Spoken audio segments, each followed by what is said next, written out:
میرے جذبات بہت بھٹک گئے، میں روک نہیں سکتا۔ ہمارے ہاں ہمارے گھر میں کوئی فون کرے تو ہم غیرت مند بن جاتے ہیں۔ میری غیرت کو گوارا نہیں کہ کوئی میرے گھر میں فون کرے، اور اگر میں کسی کے گھر میں فون کروں تو پھر غیرت کدھر گئی؟ پھر بھی آپ غیرت مند نہیں صاحب، پھر بھی آپ غیرت مند نہیں۔ اگر آپ کسی کے گھر فون کرتے ہیں آپ غیرت مند نہیں، تو یاد رکھیں اگر آپ یہ حرکت کر رہے ہیں تو پھر آپ کو بھی تھوڑا احساس ہونا چاہیے نا۔ نبی کریم صلی اللہ تعالی علیہ وسلم سے اس نے کہا مجھے زنا کی اجازت دیں دے، حضور فرمانے لگے آگے آ جاؤ۔ حضرت عمر کہتے ہیں مجھے بڑا غصہ تھا، میرا دل کر رہا تھا اٹھوں اور 2 تھپڑ ماروں اسے۔ طریقہ ہے بات کرنے کا۔ حضور نے بلایا، پاس بٹھایا، تھپکی دی، فرمایا ایک بات تو بتا، تیرے سوال کا جواب پھر دیتا ہوں، ایک بات تو بتا یا رسول اللہ صلی اللہ تعالی وسلم۔ ارشاد فرمائیے، حضور فرمانے لگے تو پسند کرتا ہے کہ تیری بہن کے ساتھ کوئی زنا کرے؟ پسند کرتا ہے تو کہ تیری بہن کے ساتھ کوئی زنا کرے؟ کہنے لگا حضور میں بات بھی سننا پسند نہیں کرتا۔ تیری بیٹی کے ساتھ؟ کہنے لگا حضور زبان اس کی کھینچ لوں گا جو یہ بات کرے گا۔ کہا تیری ماں، تیری پھوپھی، خالہ کا؟ حضور خبردار، کسی بندے کو میں اجازت نہیں دوں گا۔ تو رسول کریم فرمانے لگے جس سے تو زنا کی اجازت مانگ رہا ہے وہ بھی تو کسی کی بہن ہے نا، وہ بھی تو کسی کی بیٹی ہے۔ جو غیرت، جو حمیت تجھے اپنے گھر کے بارے میں آتی ہے وہ دوسرے کے بارے میں کیوں نہیں آتی؟ جب نبی کریم نے اس نوجوان کو اس کے مزاج کے مطابق سمجھایا تو اس کی آنکھوں میں آنسو آ گئے۔ عرض کرنے لگا یا رسول اللہ صلی اللہ تعالی علیہ وسلم، حضور زنا کی ارادہ تو ایک طرف، آج کے بعد میری زبان پر اس کا نام بھی نہیں آئے گا۔ آپ سامنے والے کی نفسیات کو دیکھیں، آپ اپنے موڈ میں نہ رہیں۔ مجھے بڑی اچھی طرح یاد ہے ایک دفعہ نا مسجد میں ایک بچے نے نا آدھی بازوؤں کی شرٹ پہن کے نماز پڑھی۔ ایک بابا جی نے ان کو نا منع کیا، کہنے پورا کپڑے پا کے آیا کر، پتہ نہیں تمہیں؟ وہ کہنے لگا، بچہ کہنے لگا نماز ہو جاتی ہے، بازو آپ فولڈ کر کے ایسے کر کے، بڑے بازو فولڈ کر کے پڑھیں گے تو کراہت ہے، لیکن ویسے بھی آدھے بازوؤں والی شرٹ میں نماز ہو جاتی ہے، لیکن اچھا عمل نہیں۔ اچھا یہی ہے کہ آپ کے بازو پورے ہوں۔ تو بزرگ ان سے کہنے پورے کپڑے پہنو، کہنے لگا بھئی ہو جاتی ہے نماز، میں بھی تھا۔ تو مجھے انہوں نے کہا جی حضرت صاحب بات سننا۔ میں نے کہا جی حکم۔ کہنے لگے ان کپڑوں میں نماز ہو جاتی ہے؟ میں نے کہا جی ہو جاتی ہے۔ کہندے لگتا ہے منڈا چودھریاں دا ہے، منڈا لگتا ہے چودھریاں دا ہے۔ فٹافٹ اسی وقت انہی پیروں پہ میں کہا جی ہے واقعی چودھریاں دا بچہ، لیکن مسئلہ یہ ہے کہ دین چودھری کے لیے بھی وہی ہے اور غریب کے لیے بھی۔ تو آپ اس بچے بیچارے کو اندر آنے تو دیں، اس کو مسجد میں داخل ہونے دیں، انشاءاللہ کپڑے بھی ٹھیک پہن کے آ ہی جائے گا۔ لیکن ہم نے تو ذہن بنا لیا ہے کہ ہم نے اپنی مرضی کے مطابق لوگوں کو قابو کرنا ہے۔ ہم لوگوں کی ذہن کے مطابق اترنے کو تیار نہیں، بس سارے میرے مطابق چلیں۔ یہ تو بات کو پیشوا کرے گا، مقتدا کرے گا، وہ بھی سمجھائے گا۔ رسول کریم علیہ الصلوۃ والسلام لوگوں کو جبرن نہیں جھکاتے تھے، حضور دلائل دیتے تھے۔ نوجوان بچوں کو موقع دیں، انہیں سمجھائیں، انہیں قائل کریں، ان سے پیار کریں، ان کی نفسیات کو سمجھیں، اس کے مطابق ان کے ساتھ آپ ڈیل کریں، پھر آگے بڑھیں۔ عورتوں کے بارے میں میرے نبی کریم علیہ السلام نے بڑی نصیحت فرمائی ہے۔ محبوب کریم فرمانے لگے عورت ٹیڑھی پسلی سے پیدا کی گئی ہے، سیدھا کرنا چاہو گے ٹوٹ جائے گی، یہ جیسی ہے اس کے ساتھ ویسے ہی گزارا کرو، اس کی نفسیات کو سمجھ جاؤ۔ عورت تھوڑا سا چاہتی ہے کہ وہ کھانا پکائے تو اس کی تعریف کر دی جائے، تو بھئی کھڑی ہے صبح سے بورتی خانے میں، 2 لفظ بولنے میں کوئی حرج ہے؟ اور اگر کبھی نمک زیادہ ہو بھی جائے تو کیا خیال ہے، بیوی جان بوجھ کے زیادہ ڈالتی ہے؟ اس کا شوق ہے کہ اس کی انسلٹ ہو؟ ہمارا رویہ اتنا سخت ہوتا ہے، بعض اوقات اتنا تکلیف دہ ہوتا ہے کہ اس سے جذبات کو ٹھیس پہنچتی ہے، مزاج میں خرابی آتی ہے۔ تھوڑی تعریف دیکھیں، عورت چاہتی ہے تھوڑا سا کہ میرے خاندان والے، میرے سسرال والے میری تھوڑی عزت کریں، تو وہ اگر سارا کچھ چھوڑ چھاڑ کے آ گئی ہے تو جس طرح ہم اپنی بیٹی کے لیے ذہن رکھتے ہیں عزت کا، اگر تھوڑا اس کے لیے بھی بنا لیں گے تو میرا خیال ہے کوئی حرج والی بات۔ ہم نا لوگوں کا خیال رکھنے کی بجائے لوگوں کو چڑھاتے ہیں۔ ناراض تو نہیں ہو جائیں گے آپ؟ نہیں رہن دینے ہیں، لگتا ہے تو ہو جانا ہے بھائی، چڑھاتے ہیں لوگ۔ کسی نے کہہ دیا نا کہ یہ میرے گھر نہ آئے آج کے بعد، باپ نے بیٹے کو کہہ دیا یہ تیرا رشتہ دار نہ آئے، وہ کہتا تو سویرے ضرور آئی، ویکھاں گا تینوں کیڑا ڈکدا ہے، آنا صبح۔ وہ کسی نے کہہ دیا نا اس گلی سے نہ گزرنا، کہنا میں ابھی گزروں گا، تو دیکھ لے جو تو نے کرنا ہے۔ ہم لوگوں کی نفسیات کے بلکہ پتہ چل جائے نا فلانے کو فلان چیز بری لگتی ہے، اس کو لوگ زبردستی کرتے ہیں، چڑھاتے ہیں، نفرتیں پیدا کرتے ہیں، اس کے اندر غرور لاتے ہیں، مزاج کے اندر چڑچڑاپن پیدا کرتے ہیں۔ یہ کام نہ کریں۔ آپ اپنے لیے کیا گراؤنڈ بنا رہے ہیں کہ لوگ آپ سے نفرت کریں، لوگ تکلیف دیں آپ کو؟ یہ نوجوان بچے کسی نے ہارن دے دیا گاڑی کا، تو آپ اس نے گاڑی پیچھے کرنی ہی نہیں، وہ ماں بدولت کو ہارن بجا دیا ہے۔ یہ مہذب قوموں کا یہ رویہ نہیں ہوتا۔ یہ تو وہ قومیں ہیں جو مطلب بڑی تنگ ہیں اپنے آپ سے، یہ بڑے آوازار لوگ ہیں۔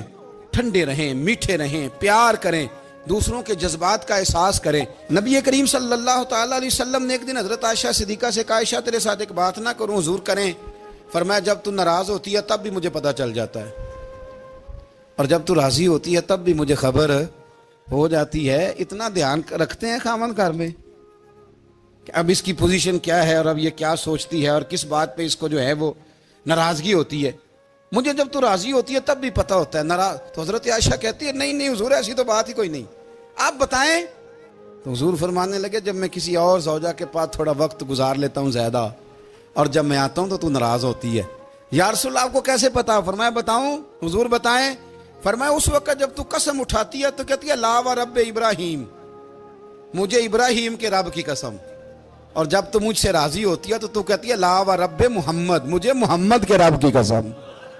تو پھر حضرت ابراہیم کا نام لے لے کے حضرت عائشہ کہنے لگی محبوبہ قربان جاؤں، بات بالکل ٹھیک ہے، ایسے ہی ہے یا رسول اللہ، بالکل بالکل ایسے ہی ہے۔ جب تھوڑی خفگی ہوتی ہے تو میں یہ کام، تو حضور تو لوگوں کے مزاج کا خیال کرتے تھے، نبی کریم کو تو پتہ ہوتا تھا، لیکن ماں بدولت کہتے ہیں سارے میری مرضی کے مطابق چلیں۔ ہاں میں نے زندگی میں یہ تجربہ بھی کیا ہے کہ آپ لوگوں کا خیال رکھنے لگ جاتے ہیں تو لوگ خراب بھی ہو جاتے ہیں، اس میں کوئی شک نہیں۔ وہ سمجھتے ہیں شاید میری ضرورت بڑی ہے، نہ یہ بات نہیں بھائی، بات کچھ اور ہے۔ حضور رحمت اللہ للعالمین ہے نا، تو کافر ہے یا منافق ہے، حضور کی تو ڈیوٹی ہے پیار کرنا، لیکن کافر کو تو چاہیے نا کلمہ پڑھے، منافق کو تو چاہیے نا مومن بنے۔ او بھائی میں نے کہا وہ بزرگ ہیں، ان کی ذمہ داری ہی پیار کرنا ہے، وہ جو بھی جائے گا اس سے۔ لیکن تو بتا تو نے پیار میں سے سیکھا کیا ہے، لیا کیا ہے، تیرے اوپر اثر کیا ہے؟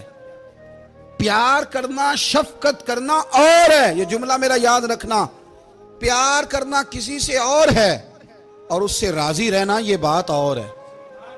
کسی پر شفقت کرنا اور ہے، اور اس بندے سے راضی رہنا، یہ آپ دیکھیں کہ وہ راضی ہے آپ سے کہ نہیں، کہ خالی پیار ہے، خالی شفقت ہے۔ شفقت تو مجبوری ہے، کرنی ہے۔ تو میرے عزیز یاد رکھیں نبی کریم تھوڑا تھوڑا خیال کرتے، دیکھتے بندہ اس کے مزاج کے مطابق، دیہاتی آتا تو حضور اس کا بھی خیال کرتے۔ حضرت ظاہر دیہاتی تھے، وہ آتے تھے ترکاریاں لے کے گاؤں سے، نبی کریم صلی اللہ علیہ وسلم پیار کرتے تھے، وہ کئی دفعہ عجیب و غریب باتیں بھی کرتے تھے، حضور محبت سے پیش آتے تھے۔ آپ سامنے امام حسن کے پاس ایک بندہ ہے، بڑی مزیدار بات داتا علی اجویری نے لکھی، مجھے پڑھ کے بڑا ہی مزہ آیا اور سمجھ بھی آئی کہ اہل بیت نبوت کی اصل مخالفت کون کرتا ہے۔ ایک شخص آیا تو اس نے آ کے نا معاذ اللہ حضرت مولا علی شیر خدا کو، معاذ اللہ ثم معاذ اللہ، امام حسن کے والد کو برا بھلا کہا، پھر امام حسن کو کہا، وہ برا بھلا کہتا جا رہا ہے، امام حسن مسکراتے جا رہے ہیں، ہنستے جا رہے ہیں۔ انجوائے کرنے کا آپ کا موڈ بن جائے تو سب کچھ انجوائے ہو سکتا ہے، لیکن اگر آپ نے مرچیں دانتوں کے نیچے رکھ کے اچھی طرح چبا لی ہوں اور کانوں سے بھی دھواں نکل رہا ہو تو پھر تو بھائی کوئی چیز بھی انجوائے نہیں ہوتی، پھر تو قصور یہ ہے کہ مرچیں نہیں چبانی تھی، آپ نے اپنا مزاج خود بڑا کڑوا کر لیا ہے، وہ کیسے کام چلے گا۔ وہ آیا تو اس نے آ کے نا امام حسن کو، آپ کے والد کو، معاذ اللہ ثم معاذ اللہ، نقل کفر نہ باشد، برا بھلا کہا۔ وہ کہتا جا رہا ہے، امام صاحب ہنستے جا رہے ہیں۔ جب وہ تھک گیا تو امام حسن فرمانے لگے روٹی کھانی ہے، بھوک تو نہیں لگی ہوئی؟ کہنے لگا بڑی لگی ہوئی ہے۔ فرمانے لگے اس کو روٹی کھلاؤ، اس کو روٹی کھلائی، فرمایا تیرا حال؟ کہنے لگا بڑا غریب ہوں۔ ایک پیالے میں چاندی بھر کے امام حسن نے اسے دی، اور جب اس کو دے دی نا تو غور سے چہرہ دیکھنے لگا، کہنے لگا آپ کا حلم دیکھ کے، سخاوت دیکھ کے مجھے یقین آ گیا ہے کہ آپ واقعی خون رسول ہیں۔ امام صاحب فرمانے لگے یہ بیچارہ اصل میں تنگ ہے اپنی زندگی سے، اصل اس کا حال کوئی نہیں، تو میرے ساتھ یہ حرکتیں کر رہا ہے۔ تو یہ آپ سمجھیں اس بات کو، کچھ لوگ بیچارے ویسے ہی تنگ ہوتے ہیں، پریشان ہوتے ہیں، ویسے ہی بلا وجہ معاملہ ہی کوئی نہیں۔ امام حسن رضی اللہ تعالیٰ عنہ نے ہمیں سبق دیا ہے۔ وہ علامہ اقبال کہتے ہیں کہ ایک مولانا نا میرے سامنے نا ایک بھوکے آدمی کو سامنے بٹھا کے تو حدیث پاک کا درس دے رہے تھے۔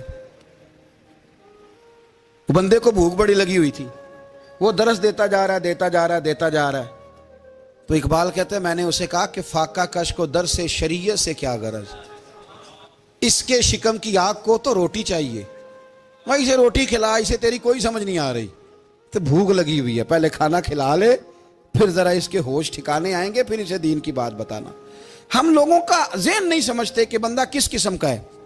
سارے ہی صحابہ حیا والے تھے، سارے ہی اکرام والے تھے، پر حضور سید عالم صلی اللہ علیہ وسلم کی پیاری زوجہ حضرت عائشہ صدیقہ رضی اللہ تعالیٰ عنہ فرماتی ہیں کہ میں حضور کے گھر میں پردے کے پیچھے دیکھ رہی تھی، نبی کریم آرام فرمائے تو حضور کی نا تہمت مبارک پنڈلیوں سے ذرا اونچی ہو گئی، پنڈلیوں سے ٹخنوں تک مرد کا چھپا ہوا ہو تو وہ جائز ہے، اس سے نیچے ننگا نہیں کرنا چاہیے، اوپر اس سے ٹخنوں سے اوپر، نیچے ہو بھی جائے تو خیر ہے۔ حضور کی پنڈلیاں نا تھوڑی سی چادر ہٹی ہوئی تھی، پنیاں کہتے ہیں ہم پنجابی میں، پنڈلیوں سے ذرا چادر ہٹ گئی، حضور لیٹے رہے آرام فرما رہے۔ فرماتی ہیں باہر دستک ہوئی، حضور نے فرمایا کون ہے؟ عرض کی ابو بکر صدیق یا رسول اللہ، اجازت ہو تو حاضر ہو جاؤں؟ حضور نے فرمایا آ جاؤ۔ کہتے ہیں حضور لیٹے رہے، حضرت ابو بکر آئے، بات چیت ہونے لگی، تھوڑی دیر کے بعد پھر دستک ہوئی، کون ہے دروازے پہ؟ یا رسول اللہ عمر بن خطاب ہوں۔ فرمایا آ جاؤ، آ گئے، بات چیت ہوتی رہی، تھوڑی دیر کے بعد عثمان غنی آئے، یا رسول اللہ آ جاؤں؟ فرمایا عثمان ذرا ٹھہر۔ حضرت عثمان ٹھہر گئے، نبی کریم اٹھ کے بیٹھے، چادر مبارک پنڈلیوں کے گرد لپیٹی، اپنے کرتے کو سیدھا فرمایا، کہا عثمان آ جاؤ۔ تو عثمان آئے، بات چیت ہوئی، چلے گئے۔ سیدہ کہتی ہے میں نے پوچھا یا رسول اللہ عثمان تو بڑی ٹھنڈی طبیعت کا بندہ ہے، وہ تو بڑا میٹھا آدمی ہے، حضور کوئی جاہو جلال نہیں، کوئی بات نہیں، کوئی، وہ تو بڑا پیارا ہے۔ عمر آئے تو آپ لیٹے رہے، ابو بکر آئے تو آپ لیٹے رہے، تو عثمان؟ حضور فرمانے لگے عائشہ عثمان سے تو فرشتے بھی حیا کرتے، عثمان سے تو فرشتے بھی حیا کرتے ہیں، تو میں نہ حیا کروں؟ آپ اس بات کو سمجھیں، غور کریں کہ اگر ان کی طبیعت اس طرح کی ہے کہ وہ کہتے ہیں کہ وجود زیادہ چھپا ہوا ہونا چاہیے، تو نبی پاک نے ان کی طبیعت کا خیال کیا ہے، حضور نے ان کے مزاج کا۔ آپ کو نہیں پتا کہ ابا جی آپ کے کیا سوچتے ہیں، کیا چاہتے ہیں؟ آپ کو نہیں پتا آپ کے استاد کا مزاج کیا ہے؟ آپ کو نہیں پتا آپ کے مرشد کامل کی طبیعت کس طرح کی ہے؟ وہ کن باتوں میں راضی ہوتے ہیں، کن میں ناراض ہوتے ہیں، ہمیں سارا پتا ہوتا ہے، لیکن ہم چاہتے ہی نہیں صحیح کرنا معاملات کو۔ ہم اپنے وجود پر تھوڑا سا بوجھ ڈالنا ہی نہیں چاہتے، اپنی طبیعت کو تھوڑا سا تکلیف دینا ہی نہیں چاہتے۔ حضرت صدیق اکبر رضی اللہ تعالی، مالدار آدمی، کروڑوں پتی شخص، لیکن انہوں نے نا ایک موقع پہ پھر ٹاٹ کا لباس بھی پہن لیا۔ تو کسی نے ان سے کہا ابو بکر یہ کیا؟ فرمانے لگے نبی کریم کو، میرے آقا کو غریبی پسند ہے، تو ابو بکر غریب بن گیا ہے، ختم ہو گئی، جے سونا ہی میرے دکھ وچ راضی تے میں سکھ نو چلے ڈاواں، ٹھیک ہو گئی بات۔ وہ جس حال میں رکھے اس حال میں راضی رہنا ہے۔ یہ جو مزاج ہے نا ہمارا کہ میں ڈھلنا نہیں چاہتا، میں بدلنا نہیں چاہتا، ہم تو غلام ہیں پھر بھی نہیں بدلتے۔ تھوڑا سا خیال کریں۔ میں کہا کرتا ہوں کہ اماں کو زیادہ نہیں ضرورت پیسوں کی، ہاں ماں تو ماں ہوتی ہے، وہ کو ریٹ لگا کے تیرے سے پیسے مانگے گی۔ اماں کو تو بس اتنی ضرورت ہے کہ ماں جو کہہ دے جی کر دو۔ ماں کو تو اتنی ضرورت ہے کہ 2 منٹ رات کو بیٹھ جاؤ پیروں میں، اماں لا تیرے پیر دبا دوں، وہ اتنا ہی کافی ہے۔ وہ کہے گی او ہو میرا پتر بڑا چنگا، اللہ وہی انج دی اولاد سارے نو دے وے، او بھائی ایسے کر دے۔ وہ تو سویرے پورے محلے کو، ابا جی کو کوئی نہیں ضرورت تیرے پیسوں کی، ہاں نا، ان کو تو ضرورت ہے۔ تو کبھی کبھی تو ان کو موٹر سائیکل پہ بٹھائے اور کہ ابا جی منڈی جانا تھا، میرا دل تھا